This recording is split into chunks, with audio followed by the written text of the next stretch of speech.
Olá, tudo bem com vocês? Seja bem-vindo ao canal Evangelho de Cristo.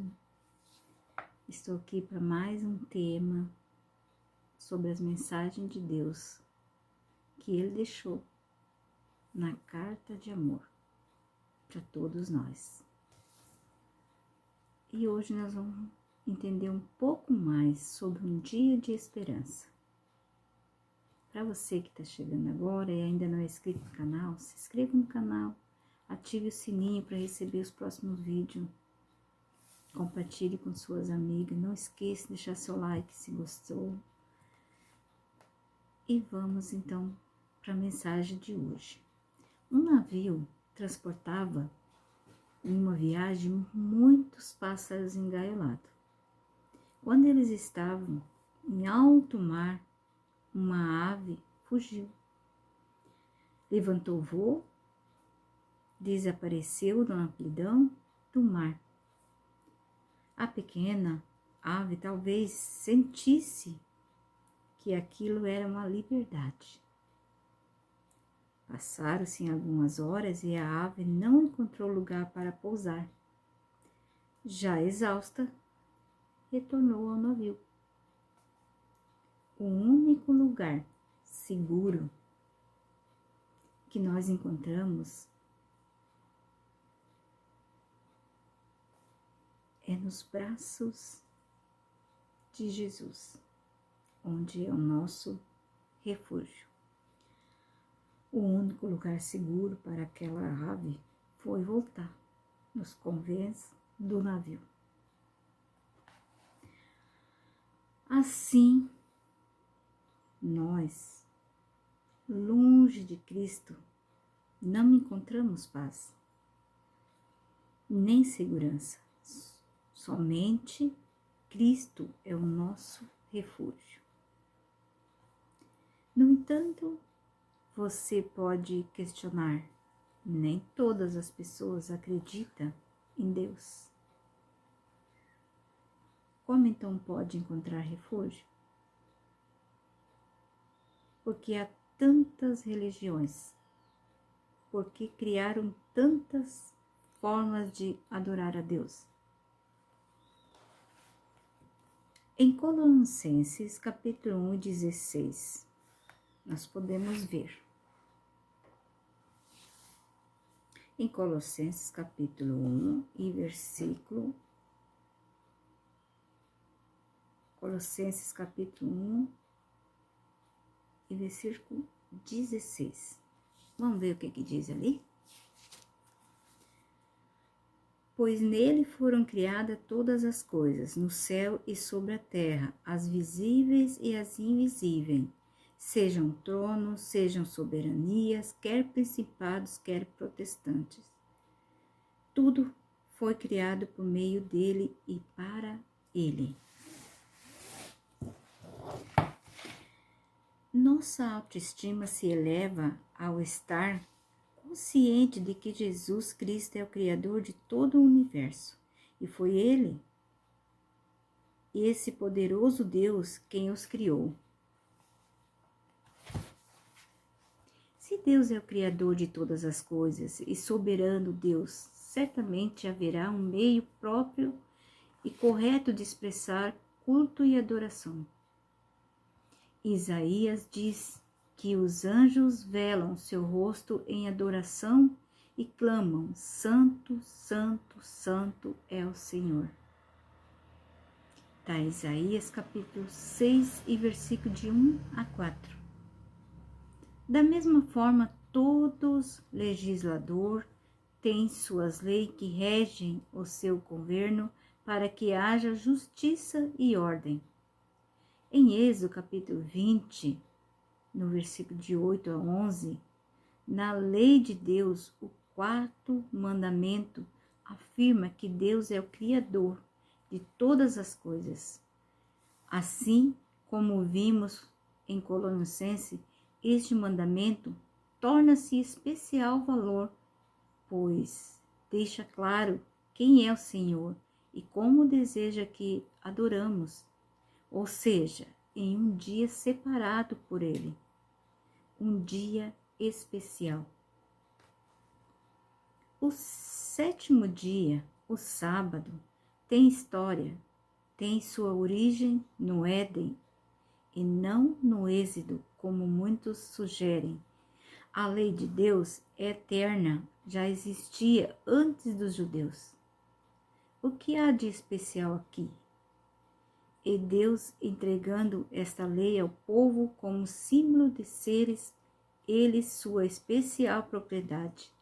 Nação, depois da ressurreição, os apóstolos, os primeiros cristãos, tinham o sábado como seu dia especial de descanso, de culto e adoração. Por que com tantas evidências, declarações, o sábado foi esquecido?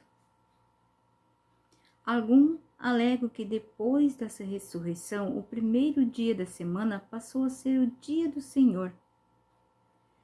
A santidade do sétimo dia, o sábado, foi mudada para o primeiro dia, o domingo. Pensamos, haveria Deus deixado algum sinal ou mensagem nas Escrituras Sagradas indicando essa mudança?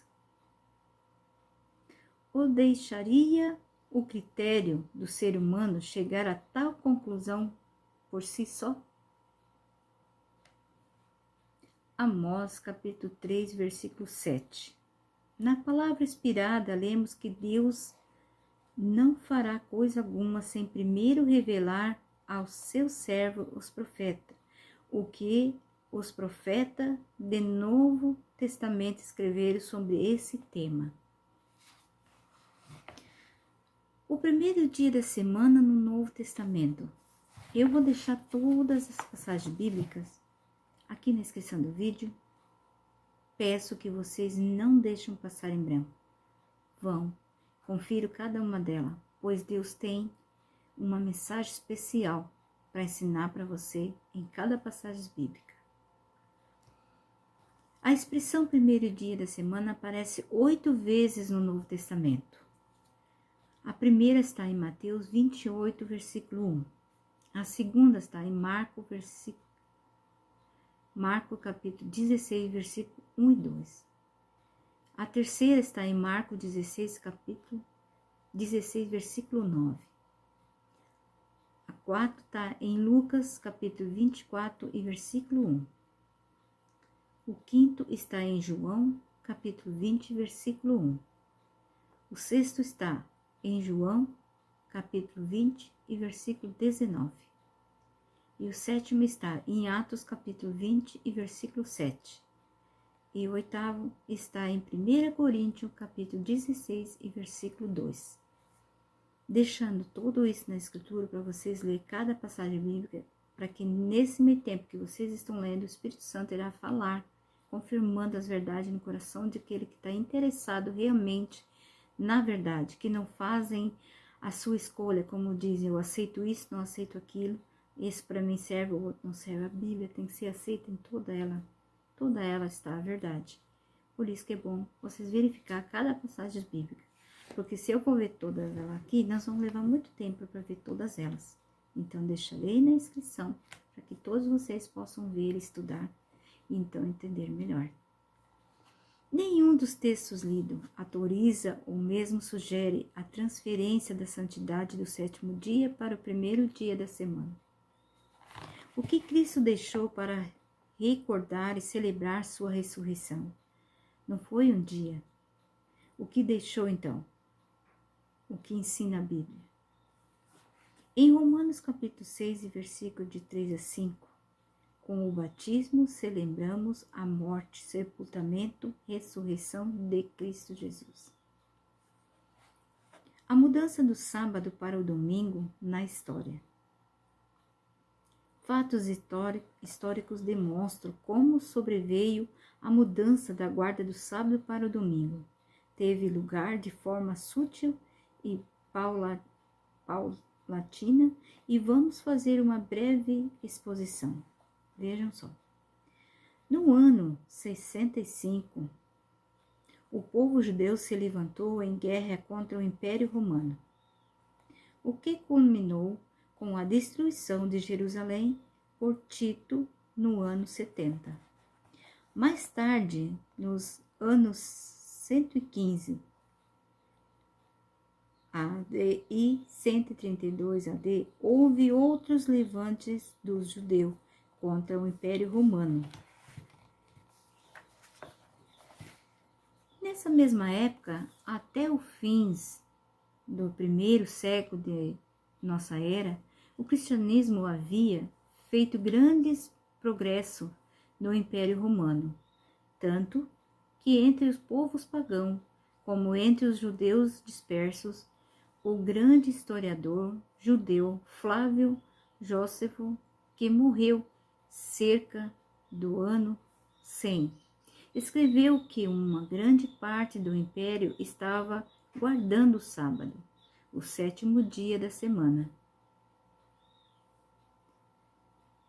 Como resultado do espírito antissemita, os cristãos de origem pagã tiveram que sofrer enormemente nas perseguições, dado que eram confundidos com os judeus, porque observavam o sábado. Os cristãos de origem pagã começaram a afastar-se da comunhão e realizar seus cultos separadamente em outros lugares, para não serem confundidos com os judeus nas perseguições. No Império Romano se observava o primeiro dia da semana, hoje chamando domingo, em honra a Mitre, o deus do sol. Ao aumentarem as perseguições contra os judeus, muitos cristãos de origem pagã trataram de aparentar que eram bons romanos, passando a observar o primeiro dia da semana, embora secretamente guardasse também o sábado, o verdadeiro dia do Senhor. Quando Constantino, imperador romano e o pontífice da igreja pagã, aceitou o cristianismo no século e não via com bons olhos o sistema dos dias de repouso no império, em vista dos grandes problemas econômicos que suscitava, assim decidiu resolver a questão e no ano 321 AD e no dia 7 de março baixou o primeiro decreto sobre a observância do primeiro dia da semana. Anos mais tarde, por sua própria iniciativa, a igreja, que sob exige de Constantino, havia amalgamado com o paganismo, formando uma só instituição, no Concílio de Laodiceia, celebrando no ano 364, declarou: agora todos os cristãos devem guardar o domingo, o primeiro dia da semana, em substituição ao sábado. Por que Cristo começou a criar o mundo no primeiro dia da semana e por que ele ressuscitou nesse dia? Para tornar mais claro o assunto, citamos o Catecismo norte-americano, escrito por um padre jesuíta e editado em Saintes em 1934. Pergunta: qual é o dia de repouso? Resposta: o dia de repouso é o sábado. Pergunta: por que observamos o domingo em lugar do sábado? Resposta: observamos o domingo em vez do sábado porque a Igreja Católica, no Concílio de Laodiceia, no ano 364, transferiu solenidade do sábado para domingo. Olha só, que interessante. Está isso no Catecismo americano. Aqui está vendo claramente que alguém tentou mudar o dia de adoração que Cristo deixou sendo ele o 7º dia. Alguém passou para o dia 1º, Será que podem fazer isso? Não poderia, mas fizeram. O catecismo citado nos diz claramente que foi a igreja que eu fez a mudança. A igreja ensina que o domingo é fruto de sua autoridade e não está baseado nas sagradas escrituras. Eles mudaram, mas eles não dizem que está na Bíblia que foi trocado, que Deus trocou de sábado para domingo. Eles não dizem. Eles afirmam que foram eles quem mudaram. A observância do domingo é nada menos que o fruto de uma antiga tradição, desde o tempo do Império Romano. Obedecer a quem? Obedecer a Deus ou obedecer aos homens? Se na palavra de Deus está dizendo, entre os 10 mandamentos, lembrar do dia de sábado, e o homem foi lá e botou, guardar os dias de domingo como dia do Senhor, a quem nós devemos obedecer? Obedecer a palavra de Deus ou obedecer o homem? Pense nisso. Mateus 15, versículo 3, 8 e 9 e 13. Aqui o Senhor declara categoricamente que os que guardam a tradição em vez a honra o domingo como dia santificado em substituição ao sábado é fruto de tradição. Notem a expressão de Cristo: toda planta que meu Pai Celestial não plantou será arrancada. Aqui se refere a toda doutrina que não tem origem no Pai Celestial. Quem plantou o sábado? Deus, o Pai Eterno, quando criou o mundo. E quem plantou o domingo? Quem foi? Deus criou o sábado quando criou o mundo. E o homem plantou o domingo para retirar o sábado. Ou seja, que ele está acima do Criador. Podemos ler esses versículos aqui em Mateus. Vamos ler junto? Mateus capítulo 15, versículo 3 diz assim: Ele, porém, lhe respondeu: Por que transgride vós também o mandamento de Deus por causa da vossa tradição? Porque Deus ordenou: honra teu pai e tua mãe. E quem maldizer o seu pai ou sua mãe, seja punido de morte. Mas vós dizeis: se alguém disser o seu pai ou a sua mãe, é oferta ao Senhor aquilo que poderias aproveitar de mim? Esse jamais honrará o seu pai ou a sua mãe, e assim invalidaste a palavra de Deus por causa da vossa tradição. Eu estou lendo sem parar, dos 3 até o 9. Mas vamos pular esse próximo e vamos no 8. Este povo honra-me com os lábios, mas o seu coração está longe de mim.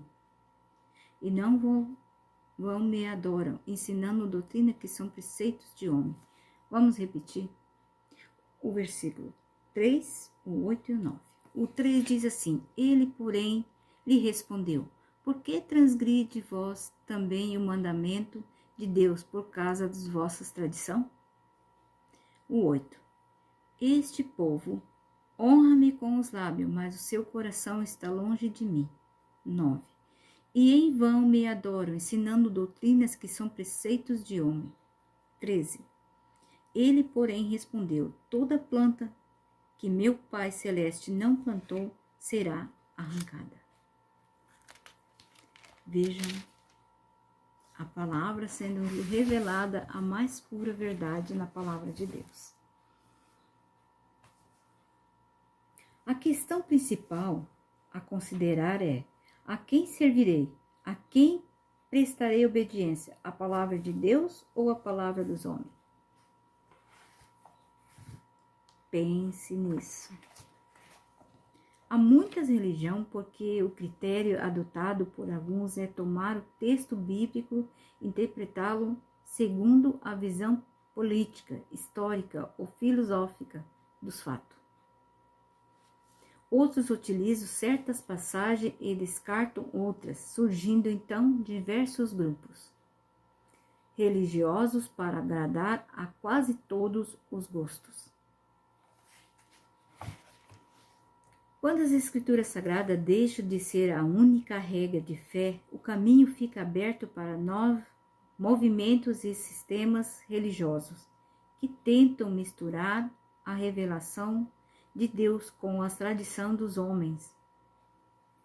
Certamente, esta não é a vontade de Deus. Ele deseja que investiguemos a sua palavra, para dessa forma descobrirmos a mensagem pura ele deixou para nós.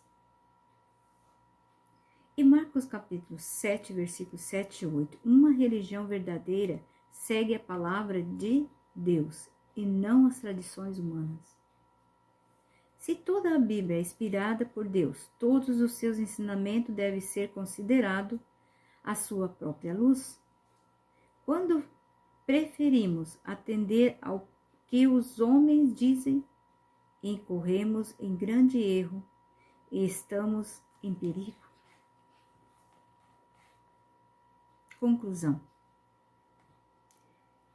Em nossa vida, podemos escolher seguir o que desejamos, porém Deus tem uma vontade para nós. Em Deuteronômio, capítulo 30, versículo 15 e 16. Ele não nos obriga a fazer aquilo que não queremos. Contudo, espera escolhermos o caminho seguro, obedecendo todos os seus mandamentos. Quantos querem dizer esta noite ou quantos queriam dizer agora? Farei das Santas Escrituras e não da tradição humana o único guia de minha vida. Deus guarde e proteja a todos.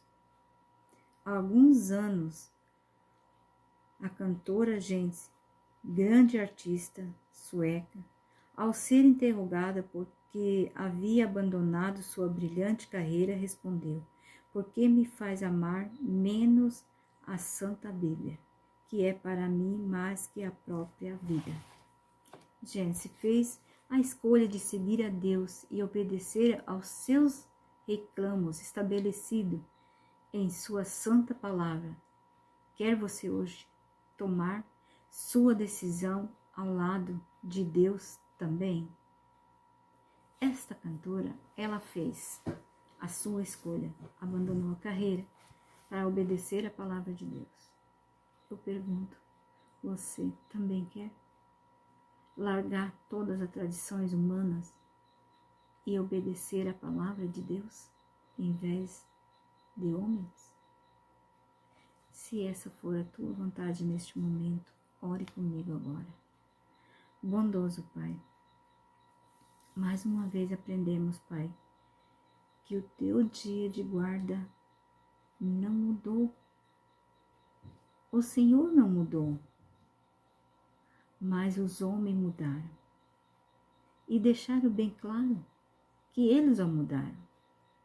Se foi o homem que mudou, Senhor, para mim não tem valor algum. É apenas uma tradição humana. O que importa são as tuas palavras, a palavra da verdade.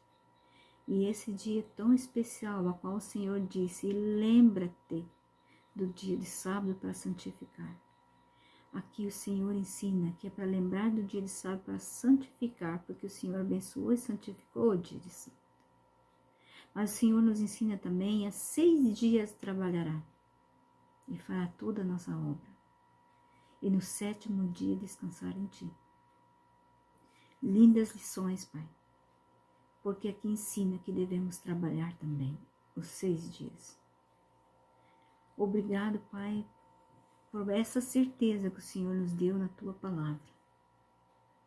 Todos que estiverem ouvindo neste momento, Pai, com certeza vão ir mais a fundo estudar e também vão querer obedecê-lo, por amor de ti. Estar nesse santo dia, Pai, desligando totalmente das coisas das semanas cotidianas e levar nossos pensamentos a ti nesse dia e descansar em ti e reforçar nossas energias é o que mais importa. Fazendo-se a tua vontade, descansando em ti, por amor a Ti. Obrigado, Senhor, pelo Teu ensinamento, pelo Teu amor, por esse dia tão especial. É o que nós pedimos, Pai. Ajude a pôr em prática os Teus ensinamentos. Em nome de Jesus. Amém. Queridos, como já falei, deixarei na descrição do vídeo todas as passagens bíblicas. Não deixe de estudar. Como é bom estudar as Escrituras e não ser enganados. Muitos fazem a vontade do homem, obedecem à tradição humana por falta de conhecimento, porque não buscam conhecimento na palavra de Deus, não vão estudar mais a fundo. Mas Deus pede para que examinamos as Escrituras, porque julgar tem nelas a vida eterna. E são elas que identificam de Deus. Seja curioso pela palavra de Deus, vá em busca, estude, busque por você mesmo. A palavra de Deus, ela está na tua mão e ela precisa estar gravada em seu coração. Se há alguma dúvida, deixe nos comentários e podemos juntos tirar todas as dúvidas. Que Deus abençoe a cada um que esteja assistindo agora. E que essa luz que Deus acendeu na sua mente possa iluminar profundamente a tua mente e coração para entender que não há nada mais importante do que obedecer a Deus. E Deus é o nosso refúgio. Até o próximo vídeo. Que Deus abençoe a todos.